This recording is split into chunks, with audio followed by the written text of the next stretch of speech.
Hi hello నమస్తే welcome back to iDream media. ఈరోజు మనతో ఉన్నారు ఇమిగ్రేషన్ కన్సల్టెంట్ అలాగే EB5 వీసా ఎక్స్పర్ట్ అయిన అడ్వకేట్ ఆదిత్య మల్లిలా గారు. ముఖ్యంగా సార్తో EB5 వీసాతో పాటుగా అసలు దాని యొక్క ఇన్వెస్ట్మెంట్ ఈ ప్రొసీజర్ ఏంటి అనేది తెలుసుకుందాం. నమస్కారం సార్. హలో అండి. ముఖ్యంగా సార్, అమెరికా అనే కాన్సెప్ట్ వచ్చినప్పుడు నేను చిన్నప్పటి నుంచి వింటున్న ఒక ఫ్రేజ్ చెప్తాను మీకు. మనకి ఫారిన్ కంట్రీస్ నుంచి ఇన్వెస్ట్మెంట్స్ వచ్చాయి, ఇక్కడ ఫారిన్ కంట్రీస్ వచ్చి ఇక్కడ వాళ్ళ కంపెనీస్ పెట్టారు. లేదంటే పలానా చంద్రబాబు నాయుడు గారు వెళ్ళి అక్కడి నుంచి కంపెనీస్ తీసుకొచ్చారు, బిల్ గేట్స్ని కలిశారు, హైదరాబాద్ ఇన్వెస్ట్మెంట్స్ తీసుకొచ్చారు. అవునండి. సో ఇన్వెస్ట్మెంట్స్ తీసుకొచ్చారు అనే ఇదే ప్రొసీజర్. ఇప్పుడు మీరు కూడా అక్కడ ఇన్వెస్ట్మెంట్ కింద మీరు ఒక 7 నుంచి 8 కోట్లు పెట్టండి, మీకు వీసా వస్తుందని మీరు చెప్తున్నారు. ఇప్పుడు ఈ ఇన్వెస్ట్మెంట్ అంటే అక్కడి నుంచి ఇక్కడికి వచ్చే అదే కంపెనీ ఇన్వెస్ట్మెంట్, మనం ఇక్కడి నుంచి అక్కడికి పెట్టే ఆ 7-8 కోట్ల ఇన్వెస్ట్మెంట్ ఒకటే అంటారా? బాగా అడిగారండి. సో ఏంటంటే మీరు అడిగిన విధానం ఏంటంటే అడ్వాంటేజ్ వ్యూవర్స్కి వాళ్ళు రిలేట్ అవడానికి బాగా అడ్వాంటేజ్ ఇది. సో మనకి ఏంటంటే EB5 వీసాలో చాలా important topic source of funds. So ఏంటంటే ఇది 7 to 8 crores కావాలి కదా. ఈ 7 to 8 crores ద్వారా మనకి EB5 visa through and green card త్వరగా వస్తుంది. మనం ఈ 7 to 8 crores తీసుకెళ్ళి యూఎస్లో ఇన్వెస్ట్ చేయాలి. ఇన్వెస్ట్ చేస్తే 7 to 8 crores వల్ల అక్కడ ఆథరైజ్డ్ ప్రాజెక్ట్స్లో regional centre projects which are authorized by federal government of US invest చేయగానే అక్కడ ఎంప్లాయ్మెంట్, ఎకానమీ అలానే డెవలప్మెంట్ జరుగుతుందని గుర్తించి ఆ ఫండ్ని బేస్ చేసుకొని మనకి ఫారిన్ ఇన్వెస్ట్మెంట్ ఫండ్గా గుర్తించి మనకి గ్రీన్ కార్డ్ ఇస్తాం అనేది జరుగుతుంది యూజువల్గా. సో మీరు చెప్పినట్టు ఏంటంటే చంద్రబాబు నాయుడు గారు ఇంతకుముందు హైదరాబాద్కి, ఇప్పుడు మళ్ళీ ఆంధ్రప్రదేశ్కి ఎలా అయితే ఫారిన్ ఇన్వెస్ట్మెంట్స్, ఫారిన్ కంపెనీస్, అలానే ఇక్కడ తెలంగాణలో మన రాజకీయ నాయకులు కూడా వెళ్ళి యూఎస్కి వెళ్ళి అక్కడ కంపెనీస్తో మాట్లాడి ఇప్పుడు టెస్లా లాంటి కంపెనీస్, లేకపోతే మైక్రోసాఫ్ట్ లాంటి కంపెనీ, గూగుల్ ఇలాంటి పెద్ద పెద్ద కంపెనీస్ అన్నిటినీ ఫారిన్ ఇన్వెస్ట్మెంట్స్ పెడతాం వల్ల మాకేంటంటే మా తెలుగు రాష్ట్రాల్లో మన ఆంధ్ర, తెలంగాణ, మన హైదరాబాద్, అమరావతి అలానే ఆంధ్రప్రదేశ్, తెలంగాణ మొత్తంలో ఎక్కడ సాఫ్ట్వేర్ కంపెనీస్ కానివ్వండి, లేకపోతే మ్యానుఫ్యాక్చరింగ్ హబ్స్ కానివ్వండి, ఇండస్ట్రియల్ కారిడార్స్ కానివ్వండి, ఫారిన్ కంపెనీస్ ఎటువంటివి వచ్చినా మనకు అర్థం కావాల్సింది ఎంప్లాయ్మెంట్ అనేది బూస్ట్ అవుతుంది, దానివల్ల ఎకానమీ బూస్ట్ అవుతుంది. సో ఎర్నింగ్స్ పెరుగుతున్నాయి, స్పెండింగ్స్ పెరుగుతున్నాయి, మళ్ళీ అలానే ఖర్చు పెట్టేవి కూడా పెరుగుతుంది. ఖర్చు పెడతాం వల్ల ఏంటంటే మనీ రొటేట్ అయింది, ఎందుకంటే లైఫ్ స్టైల్ అనేది మారే కొందికి people will invest on different things కదా. సో మన ఈ ఎకానమీ అండ్ ఎంప్లాయ్మెంట్ గురించి మనం మాట్లాడుకుంటున్నాం. ఫారిన్ కంపెనీస్ వల్ల ఎలాగైతే ఎంప్లాయ్మెంట్, ఎకానమీ బూస్ట్ అవుతుంది, సో దానివల్ల చాలా జాబ్స్ క్రియేట్ అవుతున్నాయి అని మనం మాట్లాడుకుంటున్నాము. మన EB5 వీసాలో కూడా 7 to 8 crores మనం ఏదైతే తీసుకెళ్ళి యూఎస్లో ఇన్వెస్ట్ చేస్తున్నామో రీజనల్ సెంటర్స్ ద్వారా, సో వాళ్ళకి అక్కడ ఎకనామికల్ క్యాలిక్యులేషన్ ఉంటుందండి.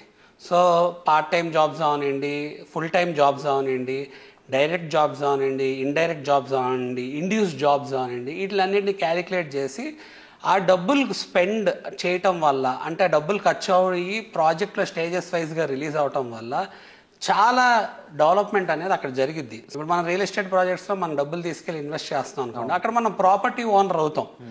ఇక్కడ ఏంటంటే జస్ట్ మనం ఒక ఇన్వెస్టర్గా ఇన్వెస్ట్ చేస్తాం. అంటే మనం ఏదైనా ప్రాపర్టీ కొంటే మనకి ఎలా అయితే ఆ ప్రాపర్టీ మీద హక్కు వచ్చిద్దో, ఇక్కడ ఇన్వెస్టర్గా మన ఫండ్ మీద మనకు హక్కు ఉంటుంది. సో ఈ $800,000 7 to 8 crores తీసుకెళ్ళి అక్కడ ఇన్వెస్ట్ చేసినప్పుడు ఈ ఎకానమీ, ఎంప్లాయ్మెంట్ ఎప్పుడైతే బూస్ట్ అయ్యి జనరేట్ అవుతుందో, ఈ ఫారెన్ ఇన్వెస్ట్మెంట్ని బేస్ చేసుకొని మనకి గుర్తించి మనకి ఏంటంటే EB5 ద్వారా గ్రీన్ కార్డ్ ఇస్తాం జరిగిద్ది. సో ఏంటంటే మనం కొంచెం స్టేజెస్ కూడా చెప్పుకుందాం. ఏంటి అంటే EB5 వీసాలో నెక్స్ట్ 6 to 8 months ఇంటిమా అప్లికేషన్స్ ద్వారా change of status, work authorisation, travel చేయడానికి అటు ఇటు మనకు పర్మిషన్స్ వచ్చేస్తాయండి, ఇండియా కానీ యూఎస్ కానీ ట్రావెల్ చేయడానికి. సో నెక్స్ట్ 1.5 yearలో కండిషనల్ గ్రీన్ కార్డ్ వస్తుంది కదా. సో కండిషనల్ గ్రీన్ కార్డ్ అంటున్నాము అంటే కండిషన్స్ అనేవి ఉంటాయి. సో ఆ కండిషన్స్ రివోక్ అయినాక మనకు ఓవరాల్గా 5 yearsలో పర్మనెంట్ రెసిడెంట్ గ్రీన్ కార్డ్ అవుతుంది. ఈ కండిషన్స్ ఏంటి అంటే మనం 7 to 8 crores ఇన్వెస్ట్ చేసిన వాటి వల్ల అక్కడ రీజనల్ సెంటర్స్ ఒక రెస్పాన్సిబిలిటీ ఏంటి అంటే అక్కడ డెవలప్మెంట్ జరిగింది అని గుర్తించి దాన్ని బేస్ చేసుకొని ఒక ఆడిటింగ్ ద్వారా ఇంత ఎంప్లాయ్మెంట్ జరిగింది, ఇంత ప్రాజెక్టులో ఇంత ఎంప్లాయ్మెంట్ క్వశ్చన్ ఉంది, ఈ క్యూములేటివ్గా అందరు డిఫరెంట్ టైప్ ఆఫ్ ఫండ్స్ వస్తాయి కదా. సో EB5 ఫండ్స్ వల్ల కూడా EB5 ఇన్వెస్ట్మెంట్స్ వల్ల ఈ ఇండివిజువల్కి ఇంత ఎంప్లాయ్మెంట్ క్వశ్చన్ ఉంది. లైక్ లెట్స్ ఒక 10 ఫుల్ టైమ్ జాబ్స్ క్రియేట్ అవ్వాలనుకోండి. కొన్ని ప్రాజెక్ట్స్లో ఆల్రెడీ జాబ్స్ క్రియేట్ అయ్యి ఉంటాయి.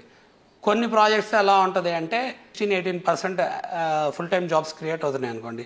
60-70% ఆఫ్ ద ప్రాజెక్ట్ అయ్యే టైంకే మన పర్పస్ ఆఫ్ ఎంప్లాయ్మెంట్ జనరేషన్ అనేది జరిగిపోయింది అని అక్కడ అర్థం అండి. సో అంటే ఏంటంటే అక్కడ స్పెండ్ చేసి డెవలప్మెంట్ జరిగినప్పుడు ఎంప్లాయ్మెంట్ ఎకానమీ ఇంక్రీజ్ అయింది. సో దాన్ని బేస్ చేసుకొనే మనకి US అటార్నీస్ మన మల్లెలా గ్లోబల్ ద్వారా వాళ్ళు ఈ రివోకేషన్ ఆఫ్ కండిషన్స్ అనేది వేయటం జరిగింది ఆ రిపోర్ట్ని బేస్ చేసుకుని. అప్పుడు ఏంటంటే మీ కండిషన్స్ రివోక్ అయ్యి మీరు 7 to 8 crores ఇన్వెస్ట్ చేసే దానివల్ల ఇక్కడ అడ్వాంటేజ్ జరిగిందని గుర్తించి మీకు పర్మనెంట్ రెసిడెంట్ గ్రీన్ కార్డ్ ఇస్తాం జరిగింది. ఇది మొత్తం ప్రాసెస్ ఏంటి అంటే ఒక 5 years ప్రాసెస్ అండి. ముఖ్యంగా ఆడియన్స్ ఏమనుకుంటారంటే అంటే నువ్వు పెట్టే 7-8 కోట్లు అక్కడి నుంచి చంద్రబాబు నాయుడు గారు తీసుకొచ్చి 700-800 కోట్లు ఒకటేనా అన్న క్వశ్చన్ అడుగుతారు. దానికి ఆల్రెడీ మీరు కన్క్లూజన్ ఇచ్చేశారు.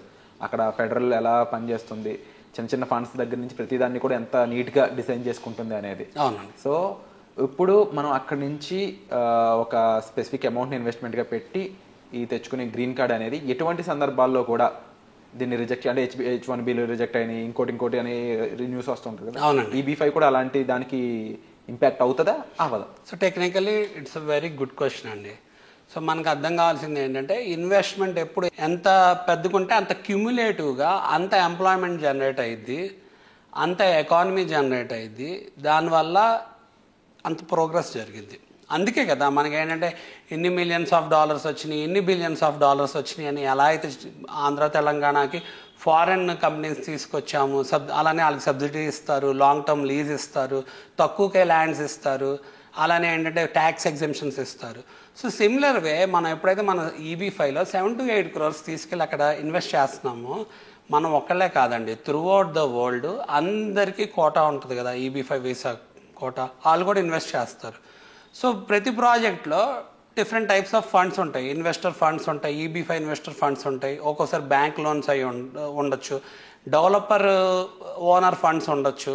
సో ఎందుకంటే ఇట్స్ ఏ కమర్షియల్ ఎంటర్ప్రైజ్ కదా, అక్కడ ఏంటంటే వాళ్ళు బిజినెస్ జనరేట్ చేయాలి, ఎండ్ ఆఫ్ ద డే మళ్ళీ ఆ డబ్బులు మనకి తిరిగి ఇవ్వాలి. సో యూజువల్లీ ఏంటంటే 3 to 5 yearsలో ఈ 7 to 8 crores ఏదైతే ఇన్వెస్ట్ చేస్తున్నామో వెనక్కి వస్తాం జరిగింది. గ్రీన్ కార్డులో కండిషన్ రివోకేషన్ ఏంటి అంటే ఎంప్లాయ్మెంట్ జరిగింది, ఎకానమీ బూస్టప్ అయింది అని బేస్ చేసుకొని మనకి ఇస్తాం జరుగుతుంది.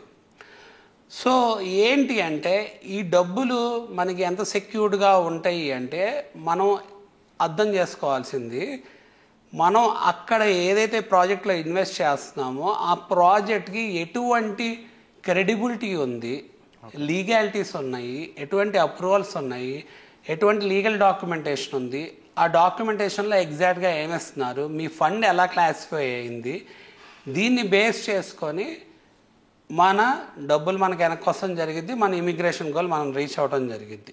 సో ఇప్పుడు ఏంటంటే మీరు ఇందాక అడిగిన దాంట్లో ఈ ఫండ్ ఇన్ని $millions ఇన్ని $billions జరుగుతుంది కదా, అంటే క్యూములేటివ్గా ఫండ్ EB5 వీసాలో కూడా డిఫరెంట్ చోట్ల నుంచి వస్తుంది కదా, డిఫరెంట్ కంట్రీస్ నుంచి వస్తుంది. ప్లస్ ఏంటంటే వేరే అదర్ ఫండ్స్ కూడా వస్తున్నాయి. దానివల్ల పెద్ద ప్రాజెక్ట్స్ అక్కడ జరుగుతాయి. సో ఒక $1 billion ప్రాజెక్ట్ జరుగుతుంది అనుకోండి, దానివల్ల ఏంటంటే చాలా ఎంప్లాయ్మెంట్ ఎకానమీ బూస్టప్ అయ్యిద్ది. సో దాన్ని ఏంటంటే క్యుములేటివ్గా కన్సిడర్ చేస్తారు, అంటే క్యుములేటివ్గా ఎకనామికల్ మోడల్ బేస్ చేసుకొని దానికి ఒక ఎకనామికల్ క్యాలిక్యులేషన్ ఉంటుంది. దాన్ని బేస్ చేసుకొనే మనకి ఈ ఎంప్లాయ్మెంట్ ఎకానమీ జనరేట్ అయింది అని గుర్తించి మనకి గ్రీన్ కార్డ్ ఇస్తాం జరిగింది. ఓకే. సో ఎప్పుడు ఎంత పెద్ద ప్రాజెక్ట్ ఉంటే డెఫినెట్గా in terms of employment economy అంత మంచిది. అంటే మీరు ఎకానమీ అండ్ ఎంప్లాయ్మెంట్ గురించి అడుగుతున్నారు కాబట్టి, అలానే ఏంటంటే ఎప్పుడైనా ఇన్వెస్టర్ సేఫ్టీ ఏంటి, సెక్యూరిటీ ఏంటి, ఆ ఫండ్ ఎలా క్లాసిఫై అవుతుంది, నేను ఇందాక చెప్పినట్టు దాని లీగాలిటీస్ ఏంటి అనేది క్రాస్ చెక్ చేసుకోవాలి, ఆథరైజేషన్స్ ఏమున్నాయో చూసుకోవాలి, అసలు ఆ ఎంటిటీస్ ఏంటి, వాళ్ళకి ఎంత ఎక్స్పీరియన్స్ ఉంది, ప్రీవియస్లీ ఎన్ని ప్రాజెక్ట్స్ ఎగ్జిక్యూట్ చేశారు. సో మనకి ఏంటంటే రియల్ ఎస్టేట్ ప్రాజెక్ట్స్లో మనం ఇన్వెస్ట్ చేస్తున్నాం అనుకోండి, ఒకసారి చూసుకోండి, రియల్ ఎస్టేట్ ప్రాజెక్ట్స్లో మనం లీగాలిటీస్ చెక్ చేసుకుంటాం కదా, ఈ డెవలపర్ ఎలా అంటాడు, బిల్డర్ ఎలా అంటాడు, ల్యాండ్ నిజంగానే అప్రూవల్స్ వచ్చున్నాయా, ఇవన్నీ ఎలా అయితే చెక్ చేసుకుంటాం అలానే మనం క్రెడిబిలిటీ చెక్ చేసుకుంటాం. Wonderful sir. సో ముఖ్యంగా ఇటువంటి విషయాల్లో జాగ్రత్తలు తీసుకోవాలంటే తప్పకుండా మీరు ఒక ప్రొఫెషనల్ని కన్సల్ట్ చేయాల్సి ఉంటుంది. అండ్ ఆయిచే గారి కన్నా బెటర్ ప్రొఫెషనల్ మీకు ఇందులో దొరకరు. సో వెంటనే డిస్ప్లే అవుతున్న నెంబర్స్ కాల్ చేయడం ద్వారా ఇటువంటి విషయాల్లో జాగ్రత్తలు తీసుకుంటూ మీరు అమెరికాకి వెళ్ళి అక్కడ వీలైనంత త్వరగా సిటిజన్షిప్ పొందడానికి అర్హులు అవ్వచ్చు.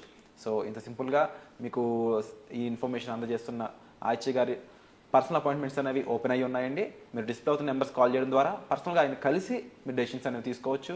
మీ సేఫ్టీ, సెక్యూరిటీ, అన్ని ఫ్యూచర్కి సంబంధించిన విషయాలన్నీ కూడా సార్ దగ్గర నుండి చూసుకుంటారు. ఇమిగ్రేషన్ దగ్గర నుంచి పూర్తి వివరాలన్నీ కూడా ఆయన మీకు పొందుపరిచిస్తారు. And thank you for doing such great job sir. And we're proud of you. Thank you so much. Thank you అండి.